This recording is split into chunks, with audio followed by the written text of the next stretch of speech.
Welcome, everybody. It's a pleasure to have you all here. And it was a great pleasure to have met with most of you prior to coming into this space. Um, I'd like to direct everybody's attention to the shared note function that we have available. Please feel free to use that. It's a shared document. Everybody in the session is welcome to add to it as we go through the session today. If you'd like to ask a question, please use the chat function or raise hand. We will have a section, the second portion of this will be more for discussion and Q&A, so just be aware of that. We'll leave the first maybe 30 minutes or so for Dr. Ali Hussein to guide us through the first portion of the reading. So just be aware of that. Please keep your mics on mute as we go through this portion of the session. And if you have the capacity to leave your video on, it's always nice to see everybody's faces, especially later on when we ask questions and answers. That'd be lovely. So please do so. And again, it's wonderful to have you all here. This is going to be a really fruitful experience. And without much further ado, I will pass it over to Dr. Ali Hussein, my friend, to also give his introduction and lead us into the beginning of this journey together, inshallah.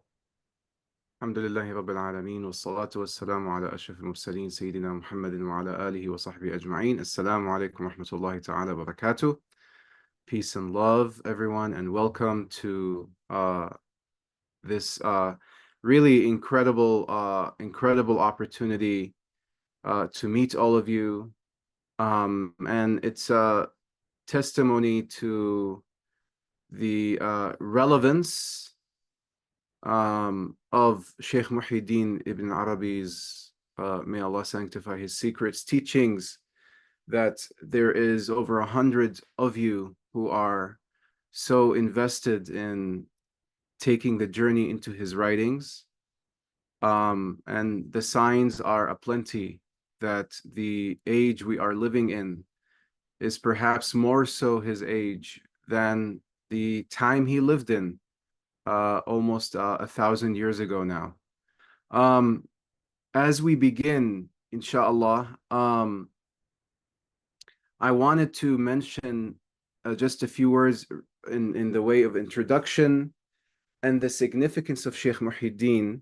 One of my spiritual guides, Sheikh Hisham Qabbani, God preserve him, has said that the Western people or people in the West, they love Rumi. As you know, Maulana Rumi's poetry, the Mathnavi specifically, is one of the most widely translated poetry in the world. But he said, but if they were to read Ibn Arabi, they would absolutely lose their minds because of the ability and the divine authority which Ibn Arabi has been granted to distill the highest summit of Islamic metaphysics in a very, very universal language, and to also grant us a peek into his style and methodology, which is itself something that we can apply. His engagement with language, his engagement with the Quran, is something that can be distilled, and this is something that I teach in my workshops, is something that can be distilled and applied to all crafts, especially particularly the arts, as we will have cause to delve into, inshallah. So having mentioned that, some of the objectives that we are going to be focusing on, sort of like in the backstage or in the in our consciousness as we proceed in this reading of the Fusus, is that we are not only focusing on what Sheikh Muhyiddin Arabi said, right, but also his style, right? The way I want us to think of the Arabic language and I want us to think of the Quran, and I want us to think of Hadith, and I want us to think about all the resources at his disposal, including, by the way, the other, the Judeo-Christian tradition, because he lived in Al-Andalus at a time that has been described as one of convivencia, of coexistence between Jews, Muslims, and Christians. The way he used all of this as a palette, as a canvas, and oftentimes, even in academic papers, I often say that Ibn Arabi's genius is not in the fact that he created something out of nothing. As a matter of fact, he rarely did, because much of what he's working with are resources that are already there. He's working with the same Quran that people before him and people after him read. He is working with the same hadith collections, with the same statements of scholars, with the same fiqh, the rulings of Sharia. All of that is the same. But he is what Claude Lévi-Strauss describes as a bricoleur. Ibn Arabi is creating a bricolage, which is to work with a limited set of tools to create something entirely new, right? Which is exactly what an artist does. An artist works with the same colors, the same alphabet, the same notes that every other artist works with, but the point is to create something new. So I want us to pay attention to the style. The other thing that we need to keep in our consciousness as we proceed with Sheikh Muhyiddin is that, and he's not unique in this regard, but when a piece of writing of a saint is guided by an angelic muse, there is an organic wholeness to his works, such that you cannot take one part and neglect the other. I oftentimes find myself, when somebody asks me, can you explain a little bit about Ibn Arabi's writings? Or if they ask me, can you say a little bit about what Ibn Arabi says about knowledge? I find myself venturing into all other areas of his writings. Because if you want to talk about what he says about knowledge, then you have to go into his ontology, what he believes about being and existence. And then you have to go into what he says about the human psychology. Then you have to go into saintology and prophetology and all other areas of his writings. In the context of Fusus al-Hikam, the same also holds for its relationship to al-Futuhat al-Makkiyah, the Meccan openings. Because even though Fusus al-Hikam was written after al-Futuhat al-Makkiyah, it is actually the wellspring, the summation of those 6,400 pages in the Futuhat. And so these are some of the issues. I think we'll also be paying close attention to language, specifically his etymology, because I'm teaching currently a workshop called The Breadth of Letters, the Ibn Arabi and Metaphysics of the Arabic Language. And one of the things we're emphasizing is that the way in which Ibn Arabi paints a portrait of his metaphysics is through relationship between words. And this is an entirely different linguistics than the one we are accustomed to as modern subjects. As modern people, we think that the relationship between the word tree and an actual tree is haphazard and coincidental. But for Ibn Arabi, there is no coincidence. It is all because the whole physical world, he actually literally describes the physical world as a metaphor, as a ta'bir, an expression, and a ta'bir that you have to make a ubur. So he's already playing with words. Ta'bir, expression, ubur from the same root is crossing over, right? From the ibara, you cross over from the ibara, the sentence, the word, the outer word, to the ibrah, to the point between it. And this is Quranic. إِنَّ فِي ذَلِكَ لَعِبْرَةً لِأُولِي الْأَلْبَابِ. In that, in these worldly metaphors and parables that God gives often in the Quran, there is what? there is a lesson for those with centers, meaning those with hearts.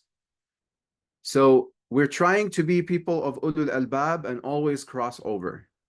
And Ibn Arabi is one of the best people to help you cross over, especially in the contemporary age. Okay. So these are some of the things. I'm sure, well, also, as I mentioned, in much of my work, I focus on craft.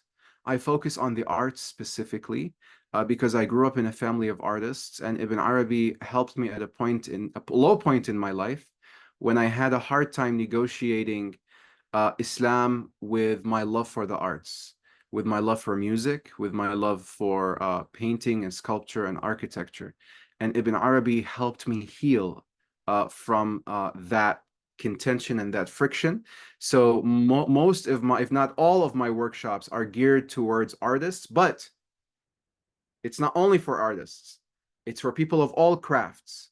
If you have a passion or a talent, then much of what Ibn Arabi will say, we are going to be intentionally distilling it towards your creative process.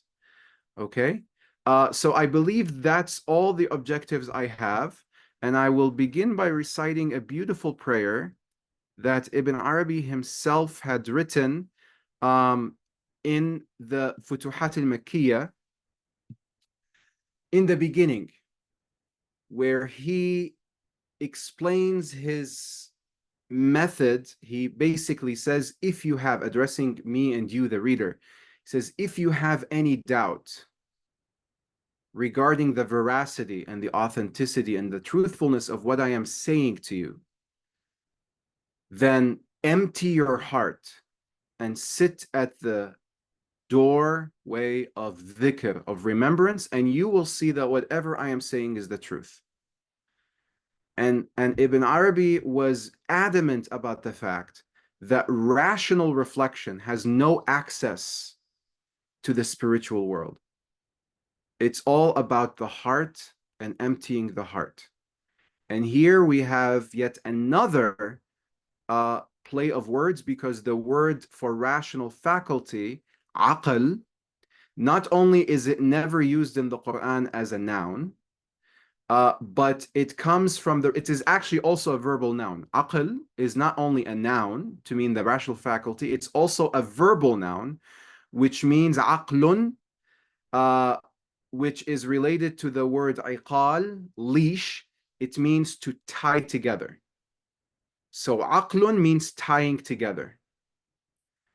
Whereas qalb, heart, also a verbal noun from taqallaba, أو قلب أو انقلاب, meaning turning things upside down. So in the hadith of the Prophet ﷺ, he is addressing God in a supplication saying, يا مقلب القلوب والأبصار, O turner of gazes and hearts, ثبت قلبي على دينك, make my heart firm upon your faith. So the nature of the heart is its ability to fluctuate in emotion, in feeling.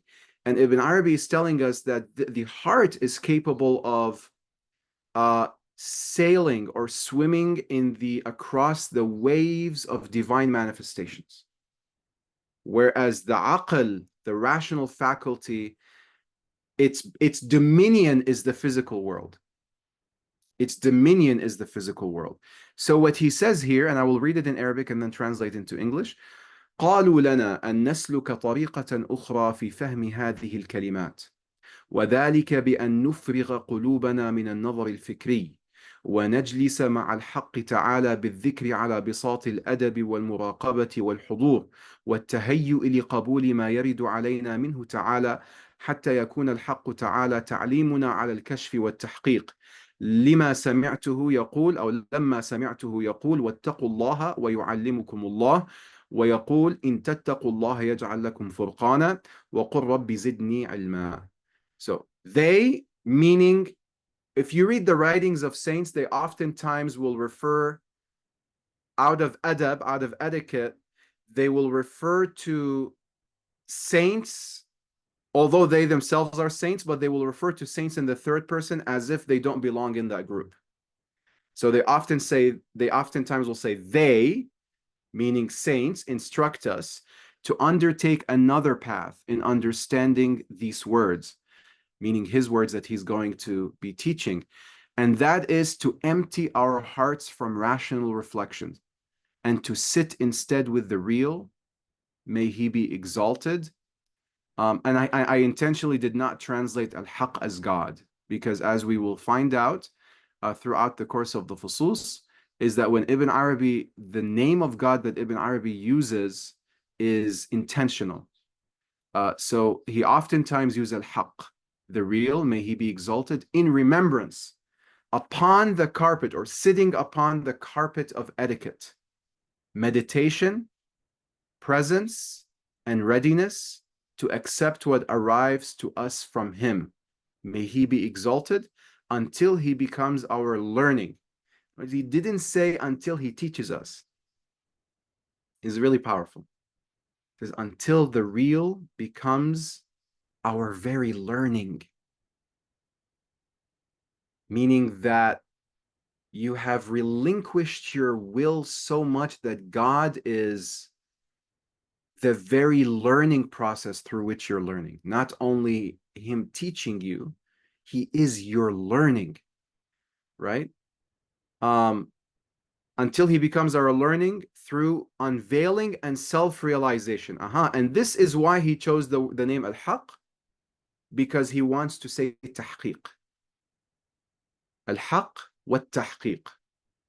And the word haq, the real, God as the real, is related to like a network of terms that are central to Ibn Arabi's teachings. You have the real, al-haq. You have tahqiq, self-realization. You have haqiqah, reality. And most importantly, huquq, rights and responsibilities. All of that is networked, and Ibn Arabi has all of that in mind. And if you want to read more about this, I highly, highly advise you to read Professor James Winston Morris's writings at the ibnarabisociety.org. He has a list, probably 30 some plus articles just on this topic of tahqiq and haqiqah and what it means in our contemporary context. Most importantly, what it means in our contemporary context. He says, this is what I heard. He didn't say this is what God says. He says, this is what I heard from him when he said, be conscious of God and God will teach you. And he says, if you are conscious of God, he will make a criterion for you. And say, my Lord, increase me in knowledge. This is an inheritance to be able to hear what God says, is an inheritance from one of the descendants, one of the prominent scholars of Islam and descendant of the Prophet ﷺ, Imam Ja'far al-Sadiq, may Allah send peace upon him, who used to say, عجبت لمن أصابه غم ولم يذكر قول يونس عليه السلام رب إني ظلمت نفسي وأنت أرحم الراحمين فإني سمعت الله بعقبها يقول. So Imam Ja'far Sadiq used to say, I am surprised to the one who's been struck with misery or difficulty, and he did not say what the Prophet Jonah said, oh my Lord, I have been struck by a difficulty and you are the most merciful of the merciful. لا إله عفوا لا إله إلا أنت سبحانك إني كنت من الظالمين. There is no God but you, may you be glorified. Indeed, I am from the transgressors. Because then Ja'far al-Sadiq would say, فإني سمعت الله. I heard God say in response to that prayer, فكشفنا, we lifted what was like what the burden that was with Jonah, and we sent his family back to him, or we saved him from his from the transgressions of his people. And he would repeat a verse until he faints. And when he wakes up, he says, I kept repeating it until I heard it from the speaker. Right? And what's operating here is that Ibn Arabi is not hearing the grammar of the Quran. He is hearing the sound. And that's an altogether different reading act, to hear the sound of it's, to use an example from the arts, it's like paying attention not to the broad lines of brush strokes, but to look at the texture of the color and to actually think seriously about the meaning that resides in the texture of color. To think seriously about the shape of words as opposed to the meaning that grammar associates or imprisons inside the words. What about their shape? What meaning resides in the shape? What meaning resides in the texture of the paper of a novel? All of this stuff is in the background, but Ibn Arabi is trying to bring our attention to that. So the sound of the words of the Quran is actually where God speaks, not necessarily in the grammar of the Arabic that is all by association and imprisons this vastness of divine speech. Okay, so this is the prayer. We will try to begin with this prayer every session, of course, without my long-winded explanation, because we already have that now and it's recorded. So I will return matters to Josh for a few minutes to see what is the next order of business before we begin diving into the Fusus, inshallah. Bismillah, thank you, Sidi.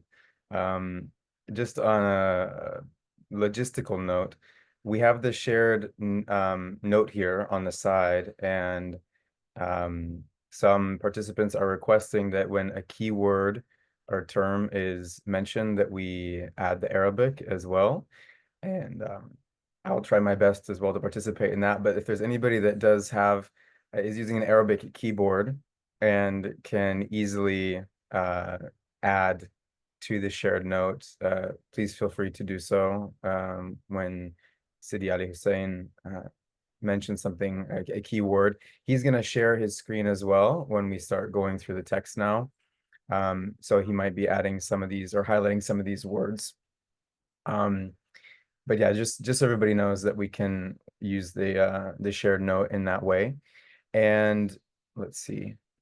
I'm sorry, we're asking, can you paste the link again to the notes? Yeah, give me one moment. I'll do that.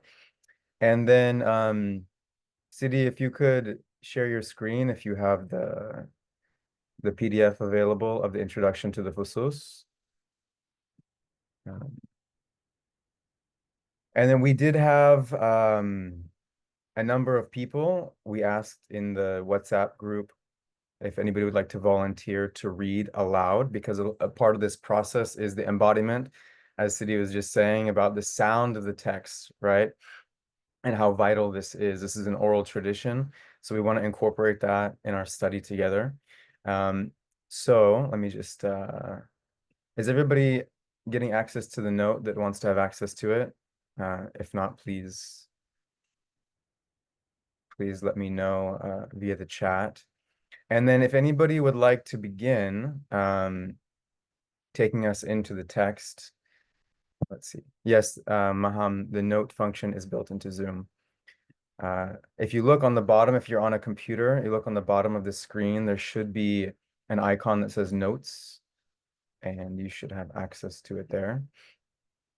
Let's see. So if anybody would like to start by reading the first section aloud, please use the raise hand function.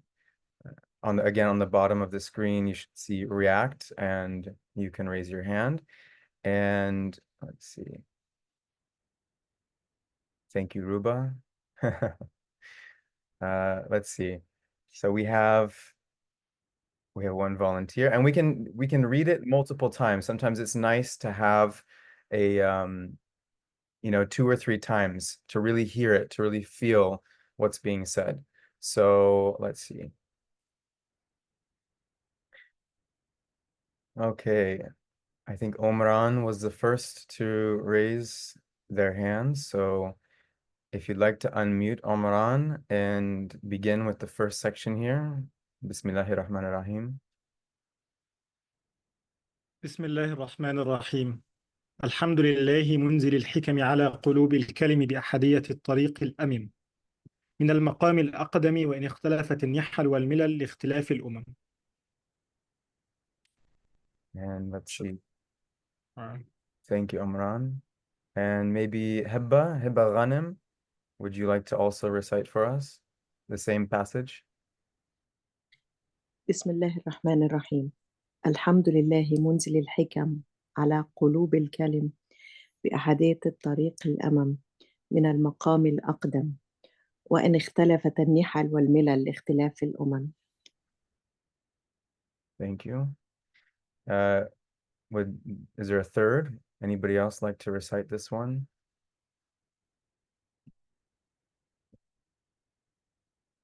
Okay, Bismillah.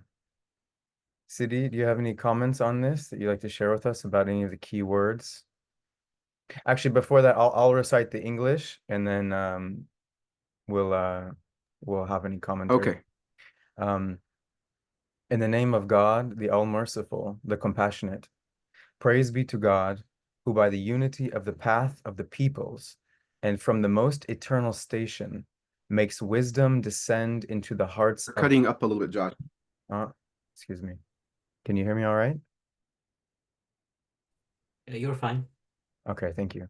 I'll start again. In the name of God, the All-Merciful, the Compassionate, praise be to God, who by the unity of the path of the peoples and from the most eternal station, from the most eternal station, makes wisdom descend into the hearts of the perfect, even though sects and communities, owing to their diversity of peoples, may differ. I'll share mine, actually. Oh, there it is. Thank you, Sidi. تفضل. I'm sorry. I cut out. I disconnected for whatever reason. I'm not sure. Okay, I just finished the English if you'd like. Do you have any comments on this first section? Yes, of course. الحمد لله رب العالمين وصلى الله وسلم وبارك على سيدنا محمد وعلى آله وصحبه أجمعين. Okay, so بسم الله الرحمن الرحيم. الحمد لله منزل الحكم على قلوب الكلم. So again, Ibn Arabi begins with the Basmala, Bismillahir Rahmanir Rahim, and he has about not one page, but pages in the Futuhat about the significance of Bismillahir Rahmanir Rahim, building on the fact that every chapter in the Quran begins with Bismillahir Rahmanir Rahim, excluding one chapter, which is Surah An-Naml. But Surah An-Naml, Surah At-Tawbah does not begin with Bismillahir Rahmanir Rahim. But then that Basmala that's not found in Surah At-Tawbah is found in Surah An-Naml, which contains two Bismillahir Rahmanir Rahim. The beginning of the chapter, and then إني ألقي إلي كتاب كريم إنه من سليمان وإنه بسم الله الرحمن الرحيم, which is what Bilqis says regarding the letter that she received from the Prophet Sulaiman. And then the Prophet ﷺ said in a hadith that everything that does not begin with Bismillah ar-Rahman ar-Rahim فهو أبتر, it is cut off. But the reason for that, as Ibn Arabi tells us in the Futuhat, is that the Basmala is a performance of the beginning of creation. The Bism by itself is a performance of the beginning of creation. The creation that is still happening. Right? Because as the Prophet ﷺ was asked by a Sahabi, where was God before all of this? And he said, sallallahu alayhi wasallam, كان الله ولم يكن معه شيء ثان وهو الآن على ما عليه كان. God was and nothing was with him, and he is now as he has always been. So the initial kun, be, which God said to begin this creation, that first utterance is still happening. It's not in the past. In the time of God, if we can use that expression, there is no past, present, or future. There is just absolute presence. And so whenever he begins with Bismillahir Rahmanir Rahim, you are seeking this opening to be in harmony with the movement of creation. Kind of like the whirling dervishes, who move in the same direction of the movement of the stars and the planets and the galaxies. And one of my teachers, Imam Fode Drame, Allah preserve him, he said something beautiful. He said that one of the characteristics of barakah, of grace, is expansion. So when Allah subhanahu wa ta'ala told the heavens and the earth, "I'tiya taw'an aw karhan," come, God called forth the heavens and the earth, come either in obedience or disobedience. قَالَتَا أَتَيْنَا طَائِعِينَ. They said, we come in obedience. As a result of that obedience, God says in the Quran, وَالسَّمَاءَ بَنَيْنَاهَا بِأَيْدٍ وَإِنَّا لَمُوسِعُونَ. The heavens, we built it with hands, divine hands, and we are expanding it. So the universe is expanding, which is what Ibn Arabi would call a zafir, divine exhalation, because of their obedience.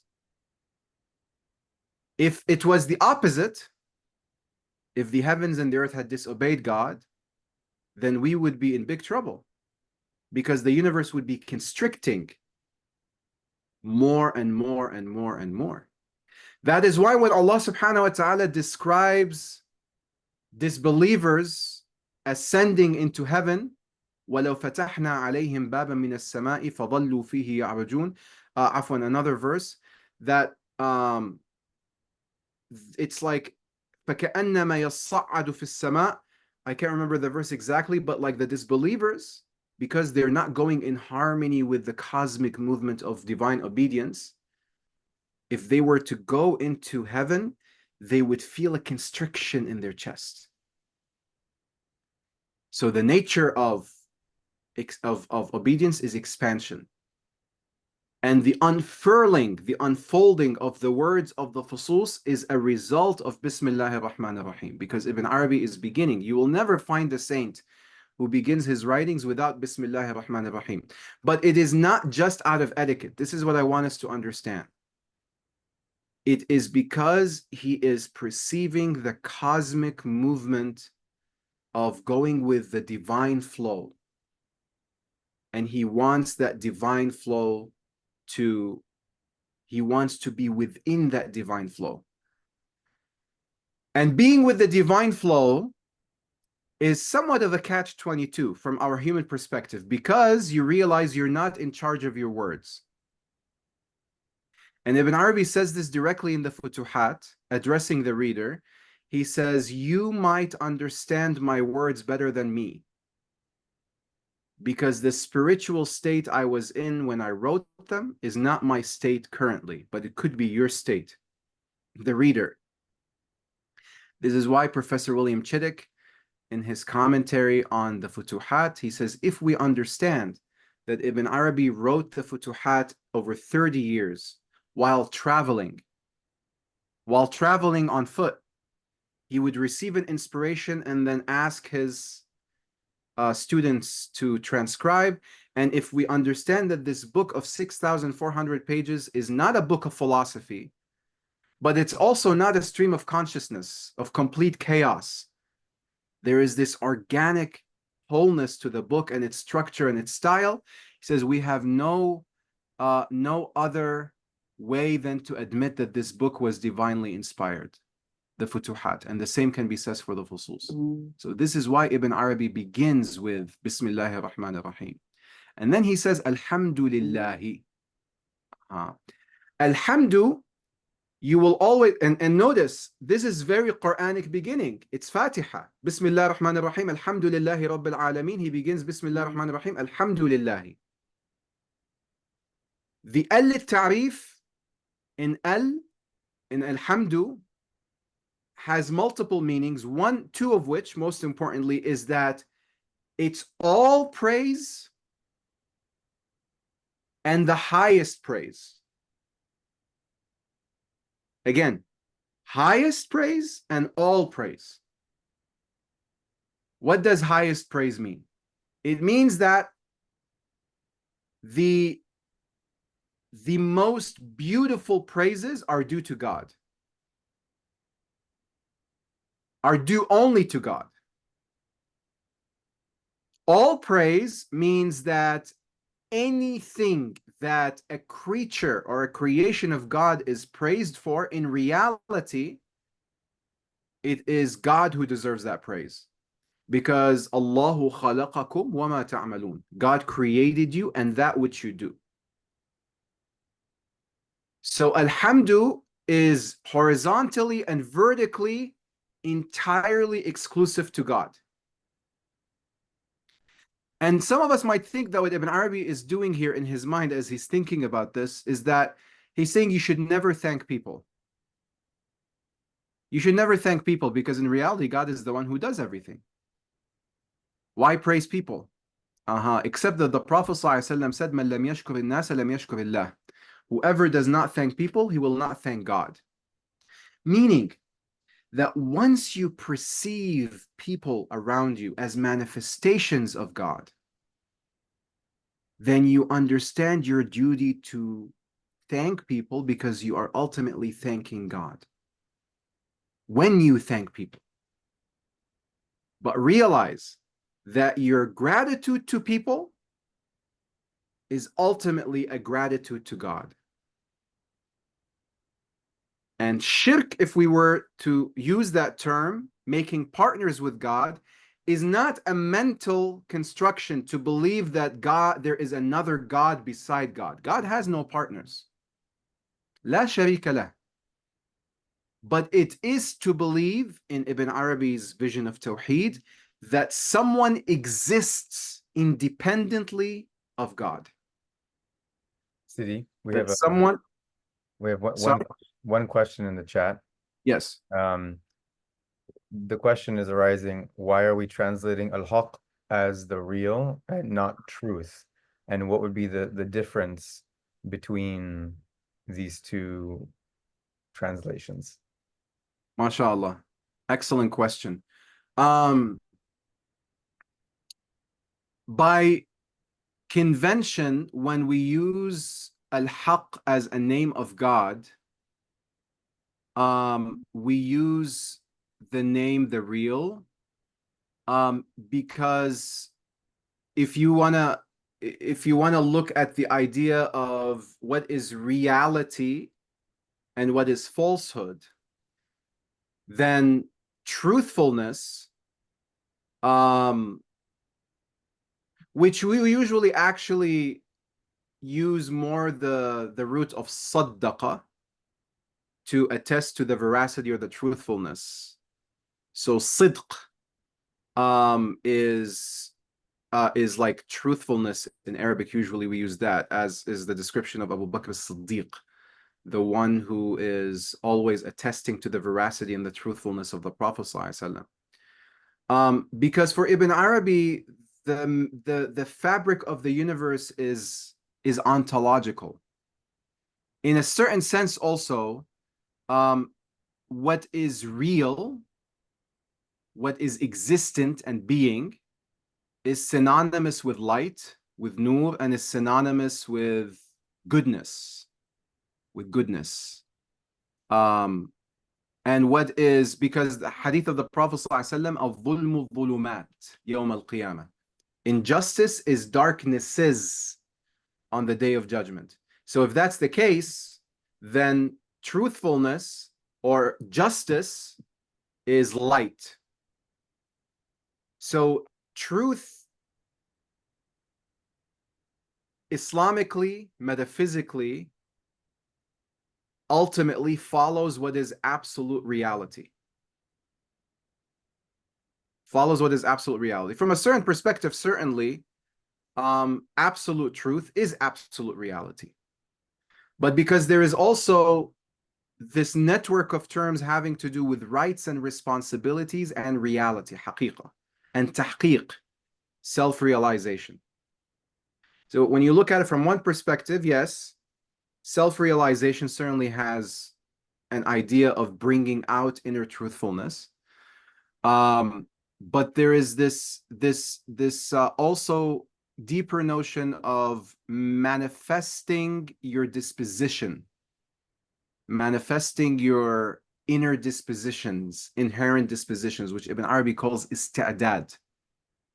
For that reason, we focus on reality a bit more in the translation of al-Haq as the real. And again, if you read Professor James Winston Morris's writings, he will explain that in detail as to why we choose the real as the translation for al-Haq. So now, why does he use the name Allah? Alhamdulillah. Certainly it's Quranic, but the name Allah is, as Ibn Arabi describes it, is al-Ismul Jami', God's all-comprehensive name. Al-Jami' in terms of what? Comprehensive of all the other divine names. So the name Allah is the comprehensive name that describes all the other names. And the Prophet sallallahu alaihi wasallam, as al-insan al-kamil at-tam, the perfect and complete human, and we have to discuss the Prophet sallallahu alaihi wasallam because the Fusus, if you listen to my voice note that I sent on the WhatsApp page, the Fusus al-Hikam is really about the Prophet sallallahu alaihi wasallam. The Prophet sallallahu alaihi wasallam is al-Hadra al-Jami'ah, the all-encompassing presence. What does that mean? And what's the relationship of that to the name Allah? Yes, it means, yes, Allah can be seen as Al-Ilah, which basically means the God, and it is actually related even in Hebrew to El, and the Hebrew name deity, the word for deity, El, is actually found in the Quran. In Surah At-Tawbah, لا يرقبون في مؤمن إلا ولا ذمة. إلا is the Hebrew term El. And of course, it's also found in the names of all the angels, the archangels, Jibra'il, Israfil, Mikael, and the names of many other angels that you find the Il at the end. So yes, it is from Al-Ilah. So the human being, what Ibn Arabi says about the human being is that what distinguishes the human being from animals, plants, and minerals, and all other creation of God is neither the ability to speak or the ability to reflect rationally or rationality. It says anybody who has an unveiling, a kashf, knows that animals, plants, and minerals can speak and they have rational reflection, rational ability. Rather, what distinguishes human beings is their potentiality, their ista'dad again, their disposition to manifest all the names of God. Whereas all the other creation of God are able to manifest only some or one of his names throughout their lifetime. So a lion manifests one of the divine names of majesty, whereas a butterfly or a bird manifests divine names of beauty. But the human being is this ultimate objective of the divine creation, which is described in a narration that is found throughout Ibn Arabi's writings. كنت كنزا مخفيا. I was a hidden treasure. فأحببت أن أعرف. I love to be known. فخلقت الخلق لكي أعرف. I created creation that I may be known by them. And to just take a small tangent to back to the craft and the arts, in one of my books, A Nostalgic Remembrance, I describe this hadith of the hidden treasure as the 5 stages of the creative process.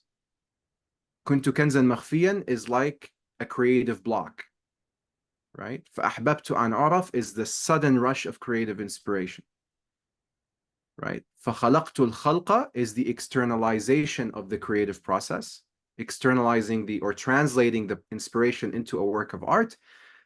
لكي أعرف, so I may be known by them, is when the work of art becomes a mirror for the artist. The work of art becomes a mirror for the artist after it is completed. So then the human being has the potential to manifest the name Allah, whereas all other creation of God manifest only one of his names. Why specifically the name Allah? Because the name Allah is the all-encompassing name. But the highest pinnacle of this ability of the human being to manifest all of God's names is the Prophet ﷺ as al-insan al-kamil al-tam, the perfect and complete human. So he is the mirror wherein the name Allah reflects beautifully on all the divine names and attributes. That is why he's known as al-Hadra al-Jami'ah. So when Ibn Arabi begins the Fusus with Lillahi, what he's saying to us is the words that you're going to be reading in this book are mirrors, or they pay homage. They're homilies that pay homage to all of the divine names, some of which that Ibn Arabi will say is going to be on the side of Jamal, divine beauty, and some of it will be on the side of Jalal, divine majesty. Some of it will be a manifestation of Rahmah, mercy. Some will be a manifestation of kindness, lutuf. Some will be a manifestation of vengeance, divine vengeance, intiqam. Right? This is the nature of, if you want to have a comprehensive understanding of God, then you have to begin your work. And again, back to the craft. Begin your work with the name Allah. Begin with Basmala and reach out to him through the name Allah.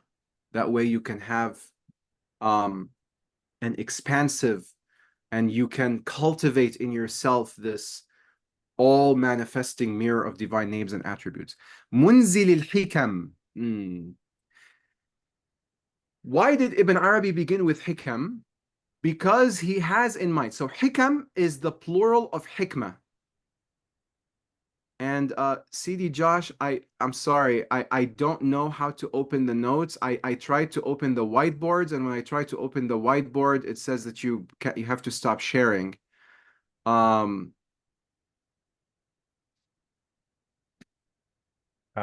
me see. I'll send you the direct link, inshallah. Okay. So the word hikam is the plural of hikmah, which means wisdom. But if you remove the harakat, let me know if that works for you, Sidi, okay? Okay, let me see.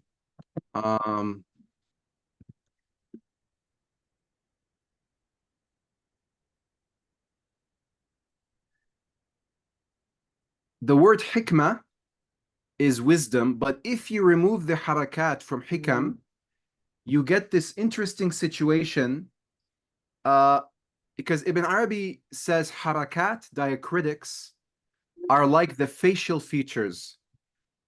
I'm requesting access. Diacritics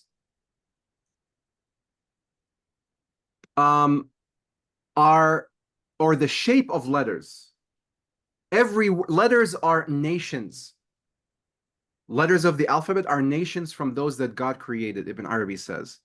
And when you bring these letters together into a word, it is like the flesh and the skin of a human being. The harakat, the diacritics, let's see. It says permission needed.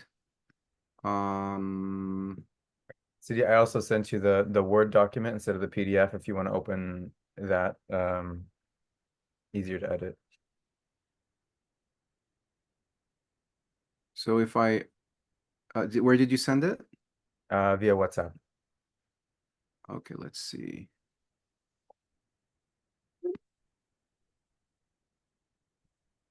Okay, that's fine. If you want to write in the notes, then that's fine. We can do that. So Hikam, if you remove the diacritics from Hikam, it looks exactly like Hukum. It's the diacritics that distinguishes one body from another. Hukum means ruling. Hikam is plural of wisdoms. So Ibn Arabi has in mind the relationship between wisdoms and rulings. Rulings come with wisdoms. Rulings come with wisdoms. Okay, I got it now. Bottom left annotate button on the PDF. Okay. So when he uses hikam, he has in mind also hukum or ahkam, rulings. The rules of the craft of this universe have wisdoms attached to them. If you do not decipher the wisdoms behind the rulings of Sharia, then you're not really grasping the point of applying the rule. And this merger, this marriage between wisdom and the ruling is cast down upon what? على قلوب الكلم, upon the hearts of the words of God. Who are the words of God? The prophets. Kalim here is one of the plural forms of kalimat. So in Arabic, you usually have two plural forms for every word. You have kalima is the singular. Kalimat is a few words, like 3 to 9. And then kalim is many more words. It's also could be thought of as the plural for speech. Kalam, kalim. Now, what does Ibn Arabi have in mind when he uses the word kalim? If you listen to the voice note I shared on WhatsApp, that each one of the prophets who are mentioned in the Fusus, in each of the 27 chapters of the Fusus, represents a word of God. So, فص حكمة فردية في كلمة محمدية. The wisdom or the bezel of a singular wisdom in a Muhammadan word, right? But the words of God here,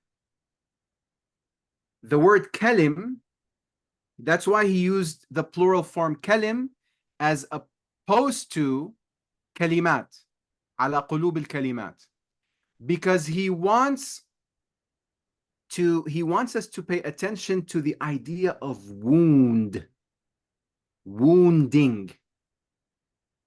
because kalim also means to wound, to make a cut, right? And Maurice Glauton has a beautiful article on the Akbarian Jesus. Even though Ibn Arabi is a Muslim saint who does not adhere to the idea that Jesus was crucified, there is the idea of Jesus as a crucifixion himself. Because the idea is that the words of God, of which Jesus is one, because he's described in the Quran as Kalimatullah, the words of God wound the canvas of non-existence or the canvas of creation, just as pen wounds a paper. Just as pen wounds a paper. So kalim is related to kalima and kalimat, right? Upon the hearts of the words. And in here, of course, you have also an homage. I mean, Ibn Arabi has in mind the Christian tradition because, again, he lived in Andalus, St. John of the Cross, and the imprinting upon the heart, the word of Jesus or the love of Jesus, and so on and so forth. بِأَحَدِيَّةِ الطَّرِيقِ الْأَمِيمِ. Ahadiyya, we will have recourse to return to it later. But ahadiyya is to be translated as singularity or uniqueness, not oneness. He didn't say بِوَاحِدِيَّةِ الطَّرِيقِ الْأَمِيمِ. Basic distinction, wahidiyya is oneness as the basis for multiplicity. Because one is the number from which all other numbers come. Ahadiyya, when attributed to God, is God as nothing was with him. So when it is attributed metaphorically to a pathway to God, it means that this is the singular path with which there can be no other paths. This is the singular path with which there can be no other paths. Okay? بأحدية الطريق الأمم. So divine singularity versus if you know, so for Ibn Arabi's perspective, if somebody says Ya Ahad, do you really know what that demands for you to say Ya Ahad? It demands that you cease to exist. If you say Ya Ahad. If you say Ya Ahad irhamni, oh singular one, have mercy upon me, Ibn Arabi would say you don't really know what you're talking about. Because if you want mercy, you should seek mercy through the name Ar-Rahman. Right? If you want to hear, seek hearing from the name As-Sami'. But Ahad means you cease to exist. Al-Tariq al-Amim, notice, he uses the word Amim and then Umam. Amim and Umam, because he's playing with words. He has in mind that the only way that the different nations, Umam, can be united and brought together is through Al-Tariq al-Amim. Why? Because these two words are from the same root. Amma or Ummah. Right? So again, for him, language is everything. Once you understand that Amim and Umam are from the same root, that tells you a story. The story is the only way different nations can be united is through a singular path, Al-Tariq al-Amim. Okay? Min al-Maqam al-Aqdam, from the most eternal station, which is the niche of prophethood, really the light of the Prophet sallallahu alaihi wasallam, which is the Islamic Logos. Logos is a term, and Josh can speak much more extensively about Logos, but Logos is the term, is the central force, which is the light of the Prophet ﷺ for Ibn Arabi. That is the moving, that's the initial station from which all prophets and all saints receive their inspiration, and that's the Maqam al-Aqdam that's guiding the spirit in this book. وَإِنِ اخْتَلَفَتِ النِّحَلْ وَالْمِلَلْ لِاخْتِلَافِ الْأُمَمِ. Which means that he's saying that this Tariq al-Amim is like water in cups. If you take this water of the ancient path and you put it in the cups of all the different sects and communities, the water remains the same, but it takes the container and the shape of the cup, as Bruce Lee would say, be like water. Or really, as Imam Junaid said, by quote of Ibn Arabi, when Imam Junaid was asked about ma'rifah, knowledge of God, he said the color of water is the color of the cup. So what we're seeking is al-Maqam al-Aqdam. We're seeking the summit. We're seeking the pure water that can take the shape and the color of all other containers. Okay, maybe we can do one more section. Yeah, Bismillah. Let's see. There are a few questions in the chat, and there was a hand that was raised, but if we just get through this next section, then that will I feel like that's a good point to pause, because then when he says amma ba'd, then that takes us into another section. So would anybody like to volunteer to read the next section? Badruddin. Okay, we'll have maybe 3 people. Start with Isauna. Let's do the question after we read this section, okay? Badruddin. تفضل Badruddin. Thank you. وصلى الله على ممد الهمم من خزائن الجود والكرم وبالقيل الأقوم محمد وعلى آله وسلم. And Amira. وصلى الله على ممد الهمم من خزائن الجود والكرم وبالقيل الأقوم محمد وعلى آله وسلم. And Ahmed Al-Ghassan.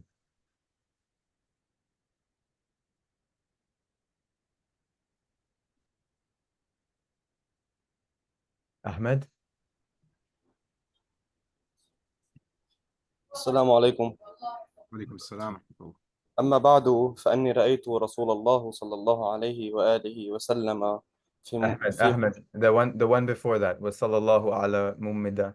ممد. وصلى الله على ممد الهمم من خزائن الجود والكرم وبالقيل الأقوم محمد وعلى آله وسلم.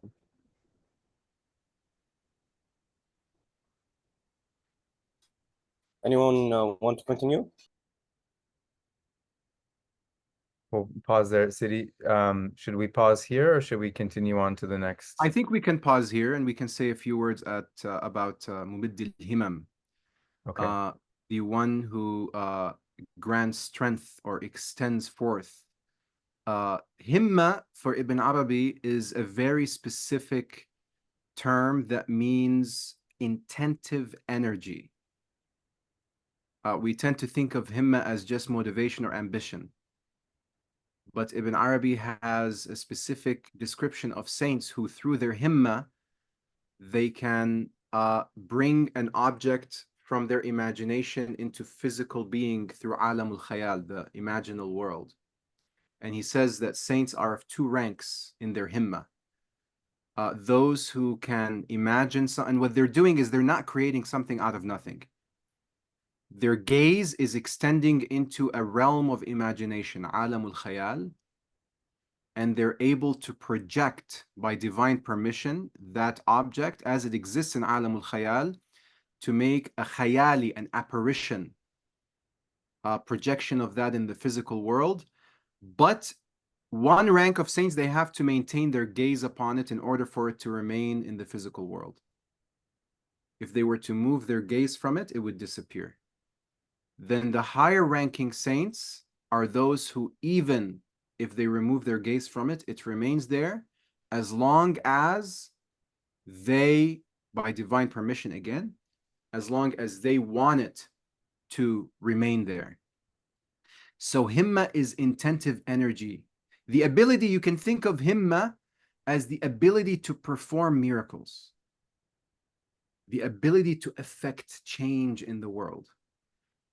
And Ibn Arabi is saying that this is the exclusive, by divine permission, this is the exclusively one of the treasuries of which the Prophet ﷺ is in charge of. وصلى الله على ممد الهمم من خزائن الجود والكرم, from the treasuries of divine generosity and magnificence. It means what he's really saying is that the Prophet ﷺ, when Allah subhanahu wa ta'ala said in the narration, Kuntu kanzan makhfiyan, I was a hidden treasure, Ibn Arabi is telling us here that the Prophet ﷺ is the one who is in charge of that treasury. And this is, for Ibn Arabi, supported by the hadith where the Prophet ﷺ says, I have been given three things, one of which is, I have been given jawami' al-kalim. Return to the word kalim. Jawami' al-kalim, the all-encompassing speech, the names of all things. And we know from the seerah that the Prophet ﷺ, even though he was never taught by another human being, he could speak the dialects of different tribes of Arabia according to their specific vernacular and their specific dialect. This is Jawami' al-Kalim. Jawami' al-Kalim, the names of all things, but really what we're saying is the name that activates a thing. So when we hear in the seerah that the Prophet ﷺ would meet someone who has incredible hatred for him, ﷺ, but then he would put his hand ﷺ on their chest and they instantly feel the transformation. What we're talking about is this activation power. Activation power. من خزائن الجود والكرم وبالقيل الأقدم, and he returns to the idea of speech. Bilqil is that which was said. He didn't say بالقول الأقدم, with the most ancient statement. قيل قيل يعني قيل, that which was said, meaning something was uttered before time, which could be a reference to the verse in the Quran when Allah subhanahu wa ta'ala addressed all of humanity, am I not your Lord? Alastu bi rabbikum. That was the ancient speech that was uttered, the ancient statement that was uttered. So when the Prophet ﷺ extends himam, and activates the himma of a seeker, it is by specifically reminding them of when God spoke to them. This is the fitrah par excellence.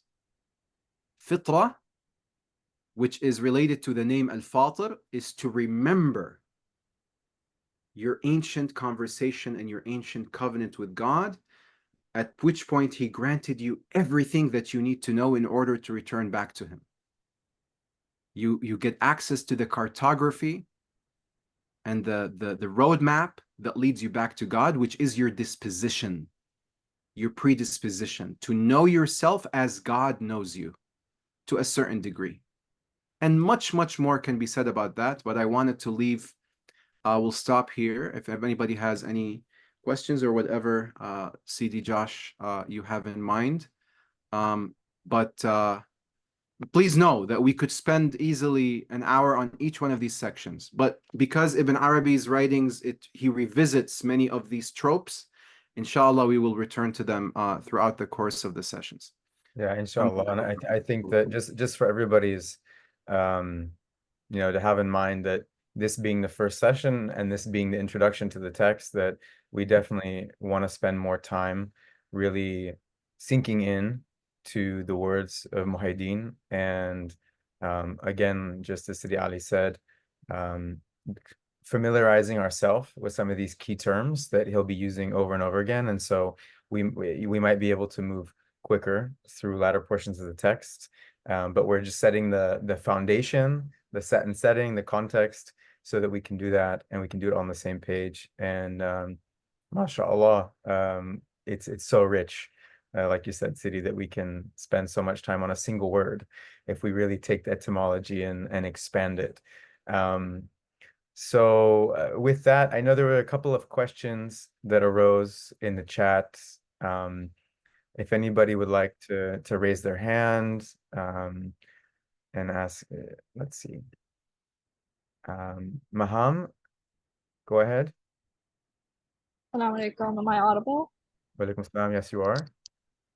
Yeah, so I just was wondering if Ustaz could revisit briefly the relationship between Ahadiyya and Wahidiyya and Imam and Umam.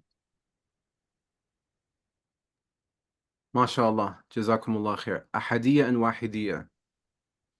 There is stages through which God manifests to his creation, or the beginning of creation. And the stage of which God was and nothing was with him is called Hadratul Itlaq. I'll write it in the chat, and I apologize again for not being able to. Hadratul Itlaq, which we translate as the presence of absolution. What does this mean? It means this was God before he even gave us a name to describe him. This was God and nothing was with him, but before language,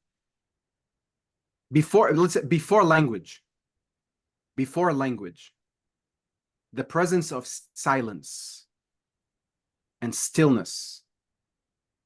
Right? It's described in the Quran, وَخَشَعَتِ الْأَصْوَاتُ لِلرَّحْمَنِ فَلَا تَسْمَعُ إِلَّا هَمْسًا. All the voices have silence before the most merciful, and you hear only whispers. But really, it's even before language. Then you have Hadratul Ahadiyya, right? Which is presence of divine singularity.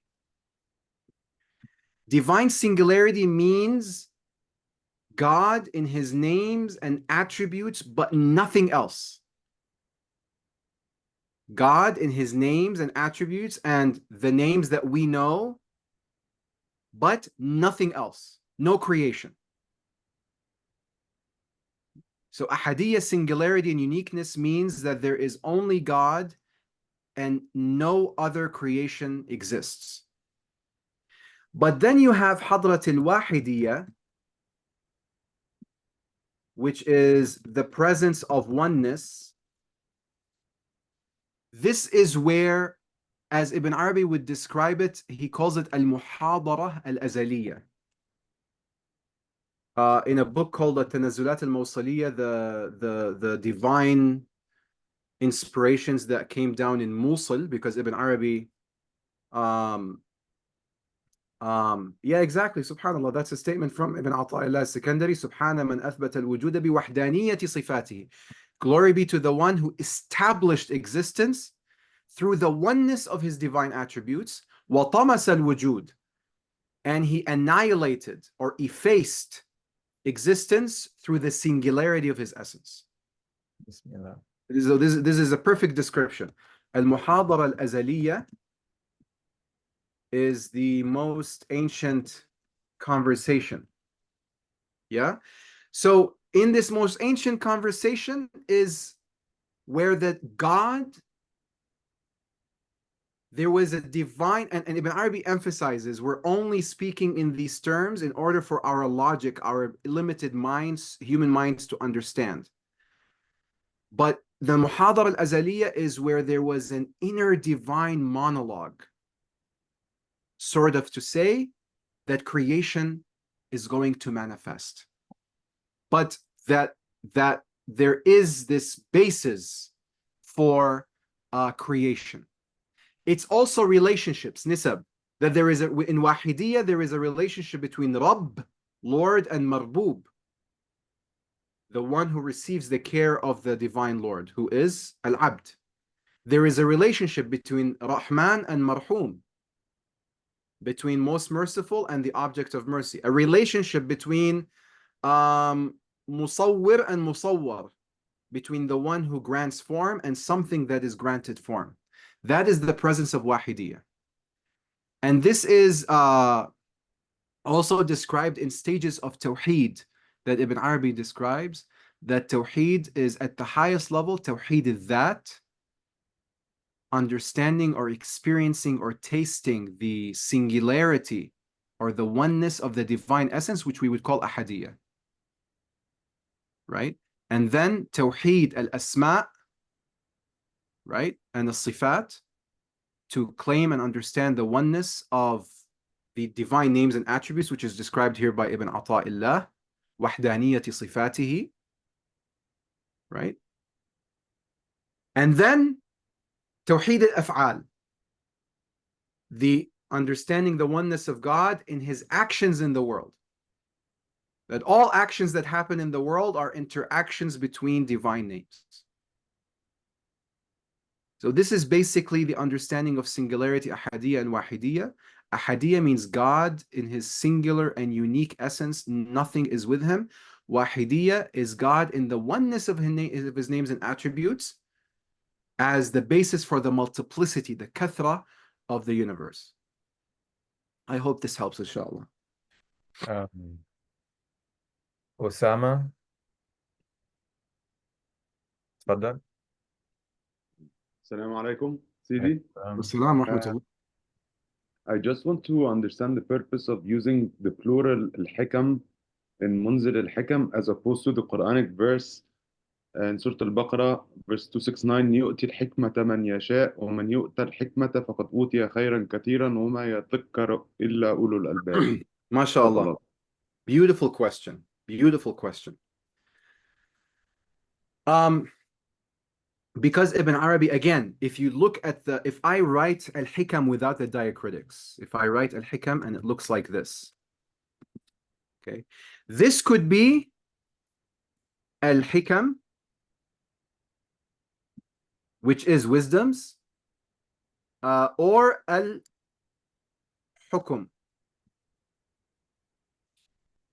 The diacritics tell us which one is it. Is it al-Hikam or is it al-Hukum?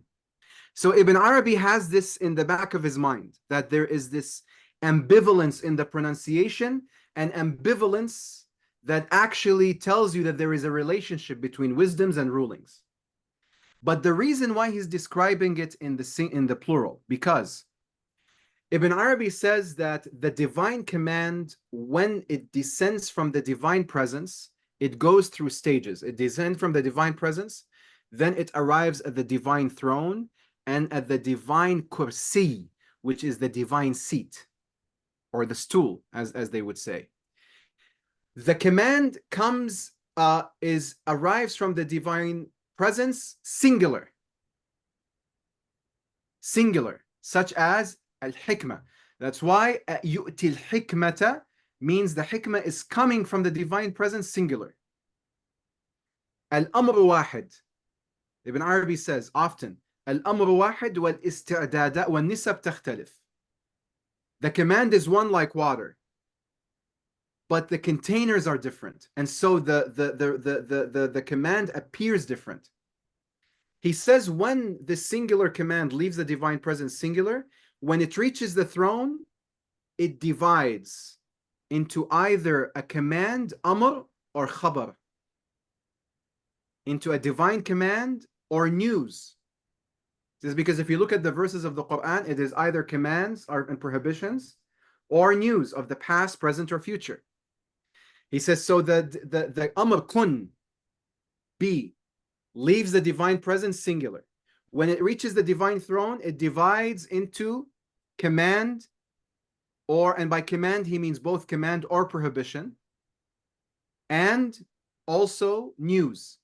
When it reaches the stool, al-kursi, the command divides into amr and nahi, obligation or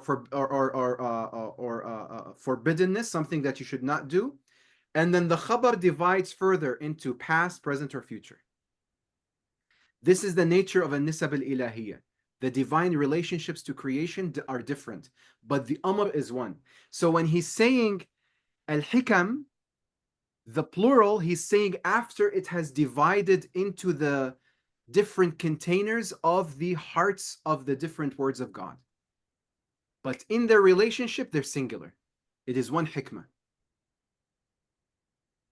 So this is another question, see, that's coming up in the chat. And before maybe we can answer this, it was Renee's question.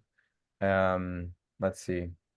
She said, why is the translation into the hearts of the perfect and not into the hearts of the words, right? Al-kalimi, right? Al-qulub al-kalimi. Why is Channer translating it like this? As my advisor, Professor Alexander Kanish, would say whenever I ask him such questions, he would say, Allahu A'lam. Allah knows best why, what kind of inspiration was given to Professor Dagley to translate this. I wouldn't. I would translate it as words through the hearts of the words. Yeah. It's much better with Ibn Arabi to take the most literal translation that is closest, because this is the way he approaches the Quran, to take the most literal translation that is closest to the word, and then to journey from there. As opposed to use your own creative license to venture off, and then you lose the richness that he has in mind. And like Ralph Austin, I think translates this very literally, and you incorporated the term logos earlier. He translates this as logoi. Logoi, the plural of logos. Yes, exactly, in the Greek. So I think there's a few more questions. I'm feeling like maybe also want to make room for people to share, not just questions for the Ali, but also share, if this has, I don't know, the feeling that any of the parts of this text have given to you, if you've received any insight, also open it up for that. We have a few more minutes. We can stay on past 10:30. If people need to leave at 10:30, then that's fine. I think if that's okay with you, Sidi, we'll stick around for a few more minutes. Absolutely. So, I mean, if anybody wants to share anything in particular, aside from asking questions, feel free to do so. It looks like there's a couple of hands raised. Let me just look at the chat. Maham. Let's see. Ala? Yes. It's more of a clarification than a question, but I want to make sure I'm understanding what you're referring to by saints. You say saints, awliya, awliya. Oh, okay. Yeah, awliya. Okay. Got it. Thank you. And Hatim? Thanks, Joshua. No, I just, in addition to the last question about Hikam and Hikmah, using Hikam and Kalim, just to add, it just gives me, it gives the piece a tightness. You know, there's the music of the you know, Hikam, al-Kalim, al-Umam, al-Maqam al-Aqdami, al-Nihal, wal-Milal. So I mean, I guess that's the inspiration that comes with the verse. So that was my comment. Yes, absolutely. And all the and what you bring up is the meaning that resides in the rhyme, in the rhyming ending, just like the Quran is, as we describe it academically, is rhyming prose, that there is meaning. I remember the philosopher Jacques Derrida, he says, poetry is all about performativity. And so there is definitely a performativity here in Fusus al-Hikam, in ending every word with the sound. There is definitely a power there and an energy. So thank you very much for bringing that up. And I just want to speak to the chat.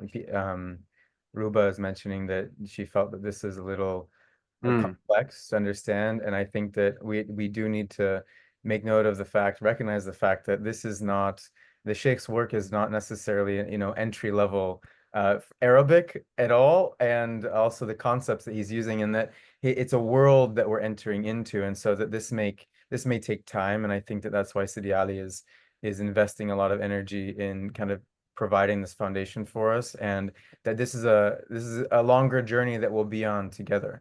And so, but I do want to say to Ruba,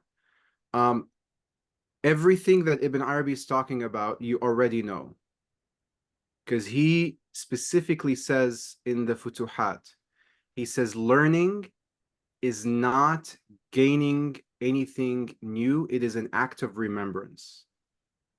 This is everything we have known already, and we have forgotten it because we have been trained in our modern context to forget an ancient way of thinking. And this is intimately related to your knowledge of yourself.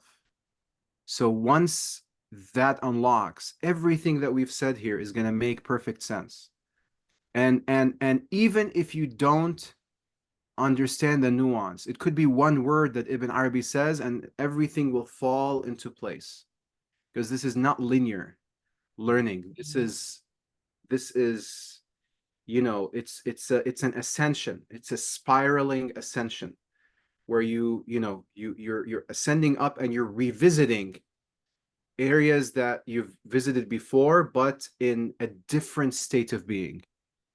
So just stick with it, and give yourself, please, everyone, give yourself what Shahab Ahmed calls in What is Islam? The Importance of Being Islamic, the explorative authority to make sense of this in your own life.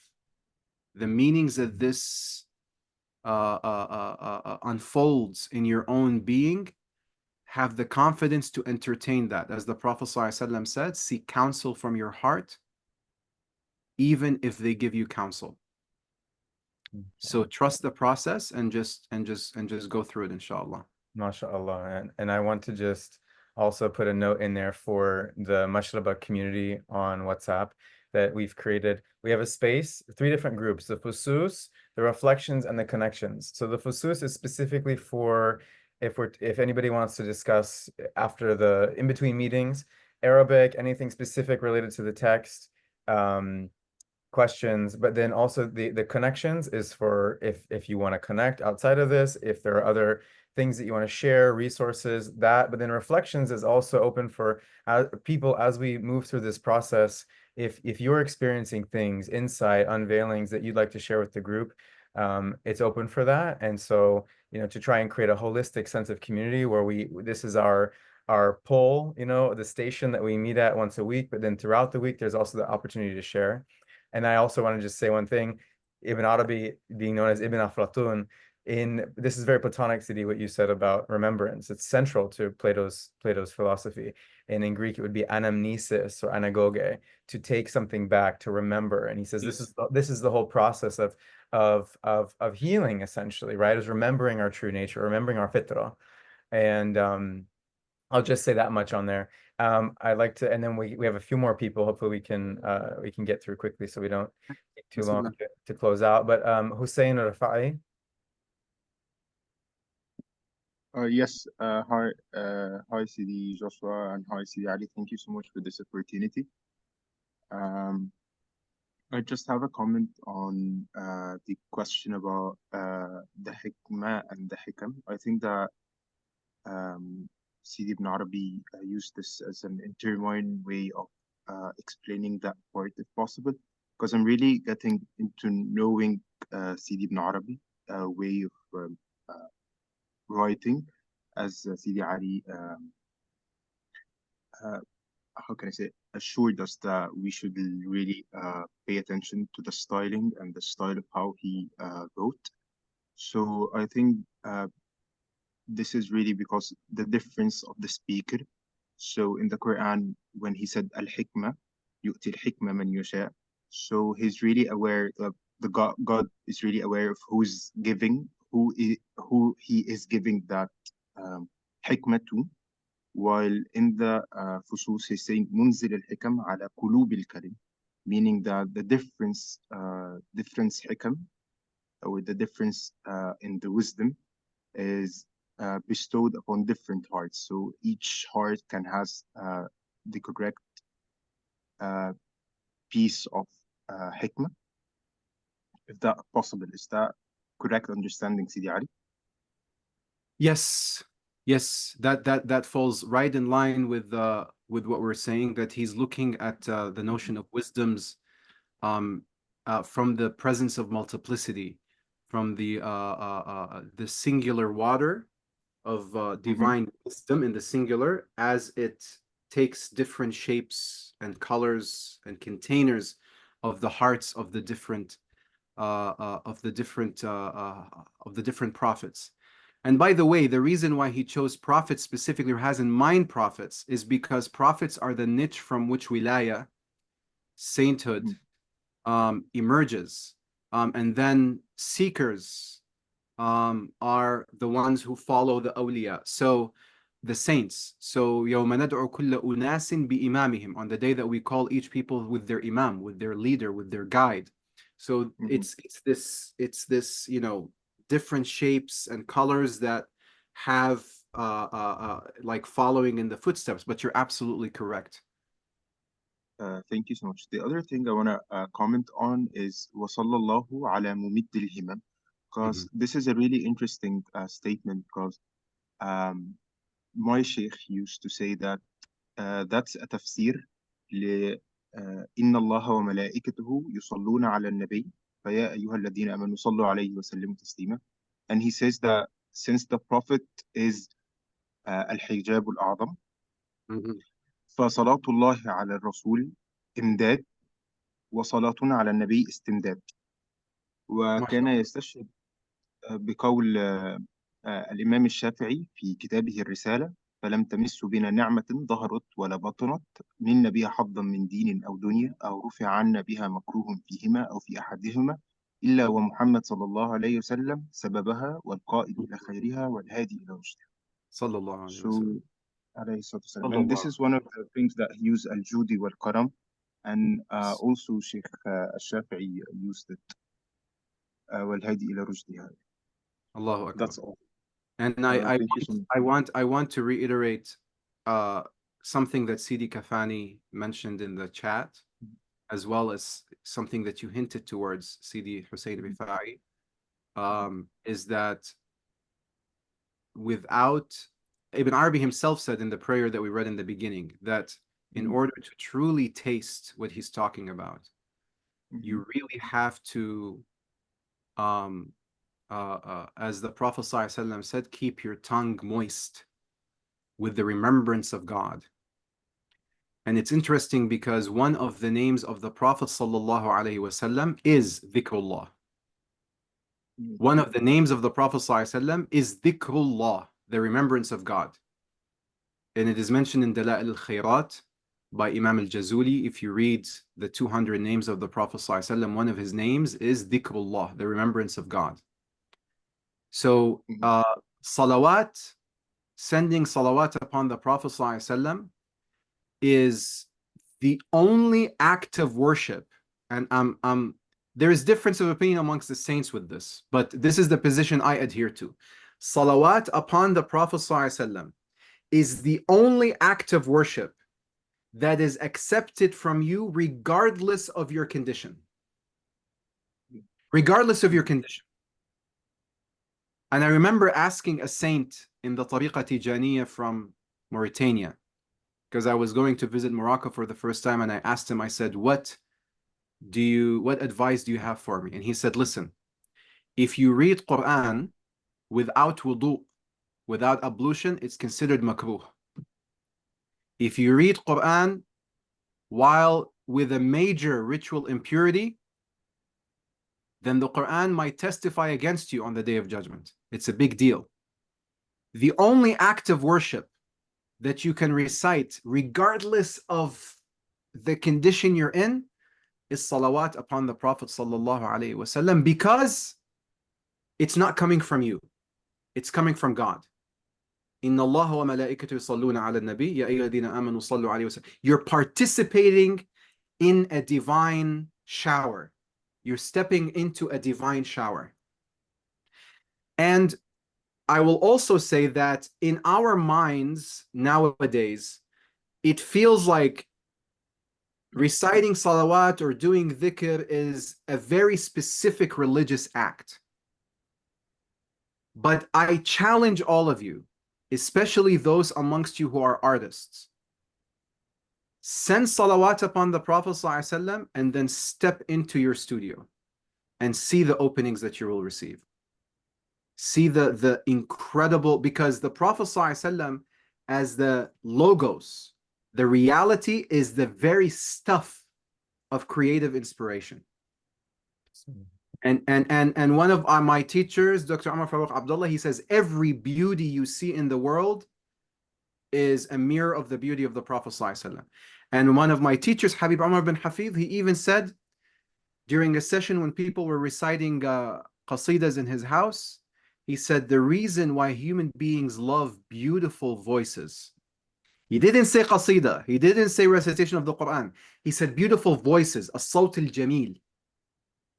Any beautiful voice is because it reminds us of the day that God spoke to us.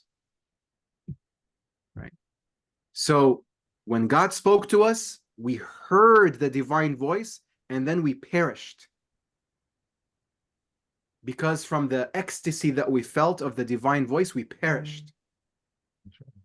And then we woke up with just a memory. And so when we come down to this physical world, everything of beauty, every beautiful thing we see, every beautiful thing we hear is taking us back to that ancient memory. I will also, and I'm sorry, but this is important. There is a book of Sirah called Muhammad, the Messenger of Islam. Muhammad, the Messenger of Islam, by Hajja Amina Adil. Oh, I have a PDF of this. I can send it in the group chat. So the importance of this book is that Hajja Amina Adil was fluent in Ottoman, in classic Ottoman. So she accessed and she translated the classical Ottoman sources of the Sirah, which was thoroughly a Sufi tradition. The writings of Sheikh Muhyiddin ibn Arabi were the foundation of Ottoman education through Dawood al-Qaysari, who is one of the commentators in the school of Ibn Arabi. And what she says, there is a whole section about all of humanity in the world of spirits perceiving the perfect body of the Prophet ﷺ. And she says, based on the body part of the Prophet ﷺ that you perceived in the spiritual realm, it would dictate your craft. Those who saw his eyebrows, sallallahu alaihi wasallam, those who witnessed his eyebrows became painters. Those who saw the palm of his hands became calligraphers. And those who saw his feet, because there is this image of firm-footedness in the Quran, they became judges. And most interestingly, it says those who witnessed his shadow became musicians. And I had an interesting conversation with a musician. He said, but the Prophet ﷺ didn't have any shadow. When Abu Bakr as-Siddiq was walking with the Prophet ﷺ, he said, I looked at him, he has no shadow. And it came to my heart at that moment that means that musicians and singers witness an aspect of the Prophet ﷺ that nobody else can see. Because if you read The Mysticism of Sound and Music by Hazrat Inayat Khan, he says that what words cannot describe, colors can allude to, and what colors cannot describe, then music can describe. So there's a lot there. Do not think of sending salawat on the Prophet ﷺ or doing dhikr as a purely religious act. This is you sacralizing your talent. This is you sacralizing your craft. This is you sacralizing your mission in life. And let this reading group be the starting point for you to depart from everybody who's told you that your music or your art or your craft is a waste of time and doesn't bring you closer to God, any of this stuff. Let that be a departure from that, and let Ibn Arabi take you by the hand and show you how when God says to you in the Quran, read your book, اقرأ كتابك, that I'm reading my book by painting. I am reading my book by singing. I am reading my book by writing poetry. Because that is what he describes as al-wajh al-khas, your private, intimate face and relationship with God. I'm sorry I took a tangent, but I think it's important. I want to mention Shahriyar said something beautiful in the chat. He said, I'm an ordinary and new seeker. I recently picked up the Dala'il al-Khairat, a text which I'd surprisingly never heard of until a few weeks ago. In the introduction, whilst reciting the almost 200 names of Nabi sallallahu alaihi wasallam, I experienced a taste and smell of musk in my mouth. Subhanallah, it's beautiful. Let's really quickly go to Isauna. Yeah, her hand has been up for a while. Tfaddali, Isauna.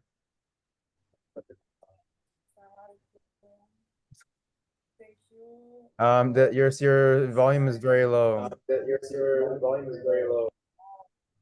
hear me better now? A little bit better.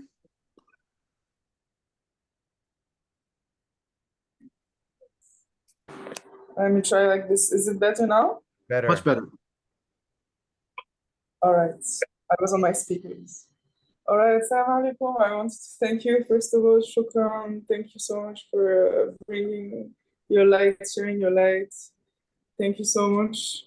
And so I have two questions. Actually, one of them is logistics, and it was also asked on the chat if we're going to have access to the notes once the session is finished, because lots of nice things are being written.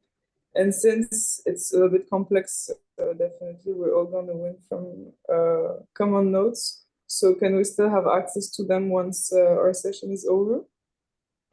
Inshallah, I can send a link to the notes. Also, maybe clean them up a little bit before sending them to everybody. But it's not a function that I've really used much before. So once the session's over, I'll look into it, and then I'll send a message to the WhatsApp group. And then also, inshallah, we're planning on uploading the recording. So if anybody wants to go back and review, you're welcome to do so. Okay. All right. Maybe a Google Doc could be something also. Yes. Yeah. I'll look into it and I'll let you know. Okay. All right, thank you. And second thing, I wanted to ask from the beginning, actually, and I kind of found some kind of an answer during our session, but still, I wanted to talk a bit further about the relation between obedience and expansion. And I felt a little hint about it that I'm going to share with you, in case if you have further explanation, I would love to hear it. So in the beginning, when Ali, you said that there is such a strong relation between obedience and expansion, I felt like I was not really getting it. And then as I was thinking about the question and listening to you, I felt like obedience is such a humbling process. You fall into modesty a lot that actually you kind of expand. That's the thing that I would feel within, but I would love you to explain a bit further what you meant by this. Thank you. MashaAllah. Beautiful question. Thank you so much. Obedience, again, is a term that has been not misconstrued, but has been constricted in meaning. To do your 5 prayers, fast the month of Ramadan, read your Quran, study your deen, all of that. But I wonder if somebody who prays 5 times a day, but there is everything but God on their mind. Everything but God on their mind. They pray and they want people to say that they are a praying person. Or they read Quran and they want people to hear their beautiful voice. Or they fast and they are rude or they're angry and this and that. That is not really obedience. That is because remember, when God said to the heavens and the earth, come obediently or disobediently, they're going to come either way. Whether they like it or not, they're going to come. But it's about coming in obedience, in humbleness. I mean, because God is going to pull everyone to him. So everybody's going to God, but it's about going harmoniously or inharmoniously. So for me, when I think of obedience, it's following the path to which you are predisposed, which can only be the best worship of God that you can have. Is that worship is to cultivate the seed that he has placed in your heart. Your reading of the Quran, you're praying 5 times a day, you're fasting the month of Ramadan, your Hajj, all of these are actions and rituals that we do, but that are also need to harmonize with your own private journey. So if you are a musician, let's just say, then your prayer should make you a better musician. Reading Quran should make you a better musician. Fasting should make you a better musician. Pilgrimage should make you a better musician. And on top of all of that, you need to discover what is the prayer of your music. What is the fasting of your music? If zakat, for example, almsgiving, is to give a portion of your wealth to purify the rest of it, you need to think about what is your zakat as an artist or as a craftsperson. Maybe it is to donate some of your work. But what's more important than your work is your talent. The one who resurrects one's soul, it is as if they have resurrected all of humanity. If you find someone who has been told that their talent is worthless and their heart has died because they have been unable to cultivate the love letter that God has placed in their heart, and then you resuscitate, you give some of the knowledge you have, as the Prophet ﷺ said, "Man alima wa amala, man alima wa amala wa amila bima ya'lam, allamahu Allahu ma lam yakun ya'lam." Whoever knows something and applies it, then God will teach them that which they do not know. And the Prophet ﷺ also said that the zakat, the alms of knowledge, is to give it. So the zakat of the artist is to resuscitate the heart of another artist who has been told that they cannot pursue their path. That is your zakat. And you give zakat of mal that has been decreed within Islam, and that in order for your intimate zakat as an artist to be facilitated. So the act of obedience is twofold. is for you to do all of the pillars of Islam, but to actively harmonize them with your craft and to work on making sure that your craft, that which is your passion, is actually something that you're doing as a sacred worship. Alhamdulillah. That's so beautiful, Sidi. Inshallah, we can finish maybe in the next 8 minutes. So we have a couple more people. Ahmed, if you'd like to share.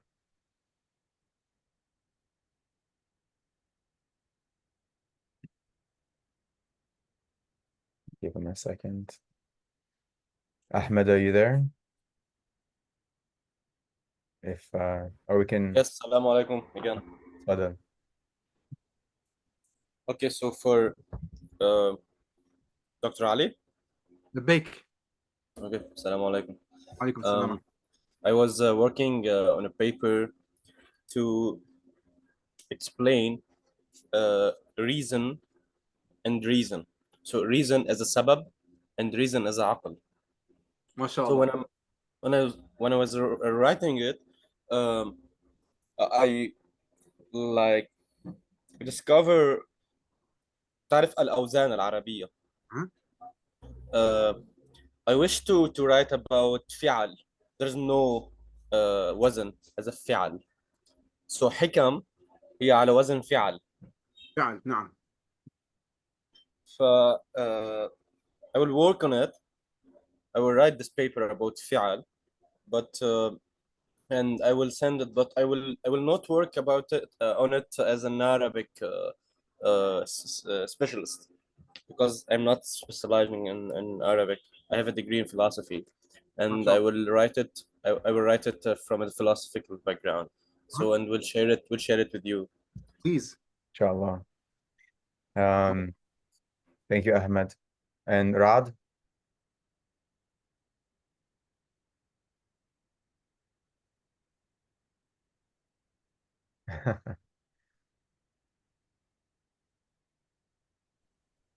Can you hear me? Yes, yes. we can.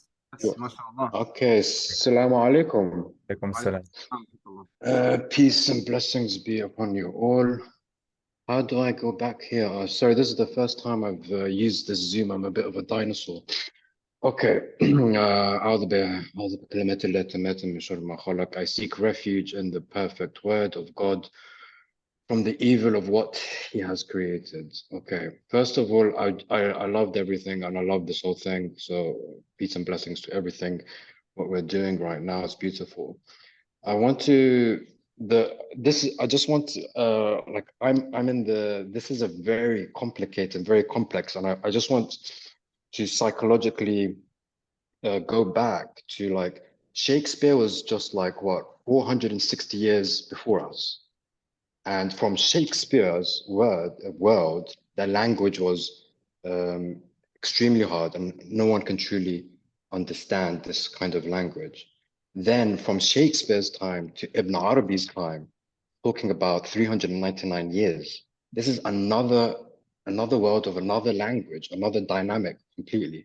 So this whole process of this translation that you're working on, I've been trying to bring it back to our understanding of today's language and trying to make a bridge. And of course, everything that I've worked on, a lot of people are going to be saying, this is wrong and this is wrong. And there's a lot of wrong things, but I'm hoping that it can open a light in someone else to correct it.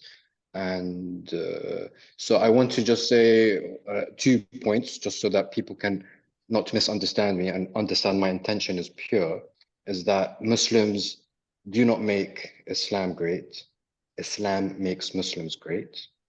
Second thing, for all of the people who are born Muslim, I think it's very important, and my mom would always tell me, Astaghfirullah al-Azim, but this is, I always say this, is that you have to La ilaha illallah Muhammad Rasulullah. You have to renounce God. There is no God. Say there is no God. Because then you understand the meaning of hunger when there's no food, for example. You understand all of these intricate things to understand there is no God but God. So this is what I'm going to begin with of the translation, and I hope everyone can just bear with me and have an open mind. So I'm just going to do the first section because we're just 2 minutes left. So Bismillah ar-Rahman ar-Rahim. In the name of God, the merciful, the compassionate, who showered words of wisdom upon the hearts of the collective, with oneness on a direct lightness path of being for the collective, whom wait idly in the waypoint and in the alternation of differing religious designations of the collective. That's the first part. That's خلاص. MashaAllah. MashaAllah. That's amazing. I mean, that's the kind of creative authority I think we all should have. And I would encourage all of you, perhaps as a prompt, don't think of it as homework, but as a prompt. I like to give prompts to people in my career, and Ra'ad is in both workshops so far, I think.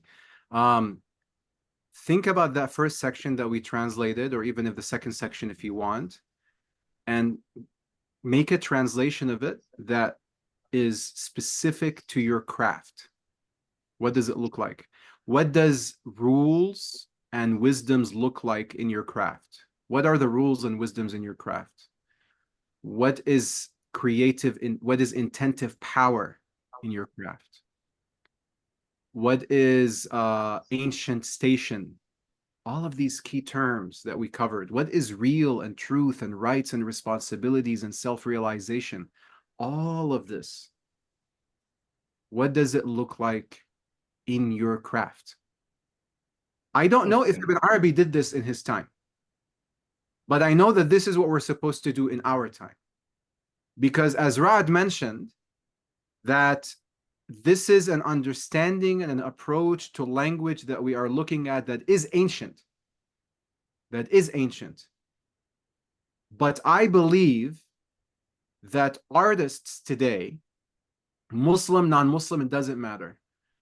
Artists today provide us a glimpse of how ancient religious thought functioned in this creative engagement with the universe. I mean, how else would you describe the Prophet ﷺ advising the companions that if you see rain, go out and expose your head to it? What does that act look like? And he explains why. Because it is hadithu ahdin bi rabbih. It is a recent arrival from its Lord. But the word that he uses is hadith, which is also what we use to describe the teachings of the Prophet ﷺ. The word hadith means conversation and something that is newly created. So you already have this built-in network, right, of terms and ideas. And so I encourage all of you to do what Ra'ad did, but also think in terms of your craft. Think in terms of your craft, inshallah. Inshallah. I know, Hussein, you have your hand raised again. If maybe something really quick, if it's quick, then we can take it. If not, then maybe save it for next time. Yeah, it's really quick. Just about the Sidi Ali said about hearing the musicians who show the shadow's prophet and knowing that the prophet has no shadow. There's a state or the syndrome that is called chromostatia, in which individuals associate songs with colors. So maybe that was referring to. That's all. MashaAllah. MashaAllah. Perhaps we'll have a chance later on to also comment on the verse regarding the shadow in the Quran, which requires a much lengthy explanation. But that's a beautiful... Yes, that's also one of the questions, the creative questions I think Ibn Arabi encourages us to go into. What is the color of sound? He actually mentions specifically in the Futuhat, believe it or not, he mentions wooden music boxes. He talks about wooden music boxes in the Futuhat. He says, if I were to ask you what is the texture of a wooden music box, you would think that's a meaningless question, because the most important thing about a wooden music box is the sound it produces. He says, but that other question is also important.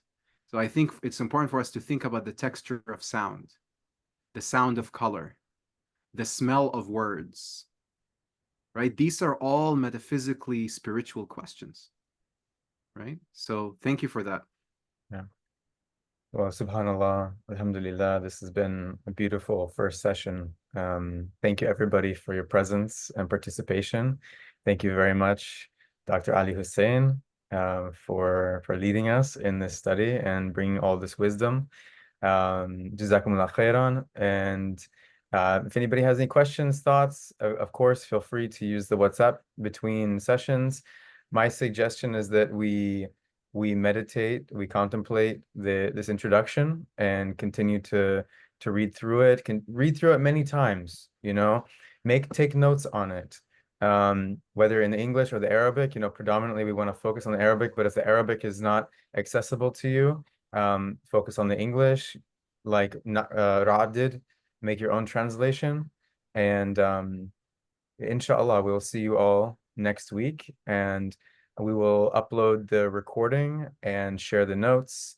And any questions, concerns, recommendations, feedback, please feel free to share. This is an organic, holistic process that we're all participating in together. So any of your feedback and contributions are really truly welcome. So inshallah. Did you want to share the litanies, Sidi?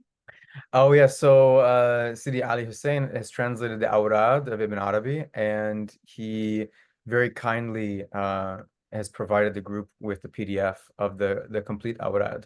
And so I will also share that via email or via the WhatsApp chat for everybody. So Sidi Ali, Jazakallah khair for that. And I highly advise everyone to read the Salawat, As-Salah al-Faydiyya al-Kubra, which is found at the beginning of the book.